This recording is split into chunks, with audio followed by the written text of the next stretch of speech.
Good morning, students.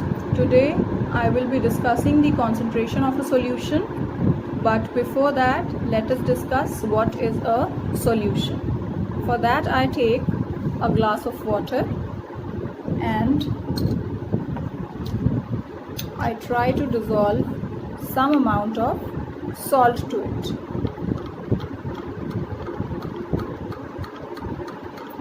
Now once my salt is thoroughly dissolved, the resulting thing is called as my solution.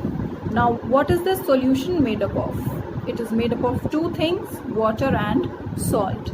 Now these two things, they are called as the components of the solution. The component which is present in the lesser quantity is called as the solute, which is the salt in this case, and the component which is present in the larger quantity is called as the solvent, which is water in this case. So solute and solvent are the two main components of a solution. Now on this basis, let us study the concentration of a solution. For that I take 3 glasses of water in which I have added equal amount of water. You can see in all the 3 glasses I have added equal amount of water. Now what I am going to do is, one by one I will be adding some amount of solute to all these 3 glasses of water. To the first glass of water I add very little amount of solute. Let me stir the solution.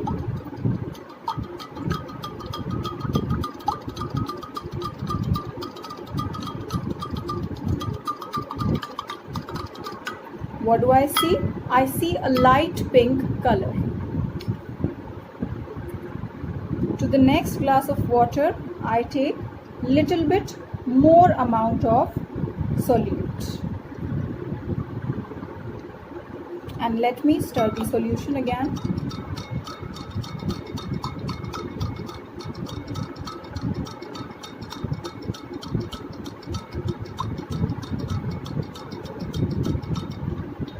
Okay, now in the third glass of water, I am adding a large amount of solute.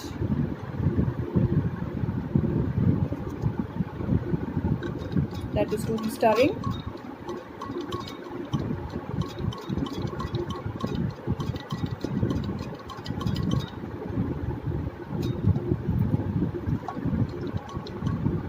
Okay. Now what is the difference that we see in all these 3 glasses of water which had the same quantity of the solvent? We see that the color is lightest in this glass and it is the darkest in this glass, right? So I would say that the concentration of this solution is the lowest and the concentration of this solution is the highest. But what was the difference in all the 3 glasses? We had the same quantity of solvent in all the 3 glasses. So what was different was the amount of solute. So what do we infer from this? That the concentration depends upon the amount of solute. The amount of solute was the highest in this glass and this glass has the highest concentration, while it was the lowest in this glass and hence this glass has the lowest concentration of solution. So how will we define concentration? We will define concentration as the amount of solute present in a given amount of solvent at a particular temperature. We've just seen what the concentration of a solution means. Now the concentration of a solution can be expressed mathematically in 2 ways: mass by mass percentage and mass by volume percentage. Mass by mass percentage is given as mass of solute divided by mass of solution into 100, and mass by volume percentage is given as mass of solute divided by volume of solution into 100. Although we will be solving some numericals based on the concentration of the solution through online classes.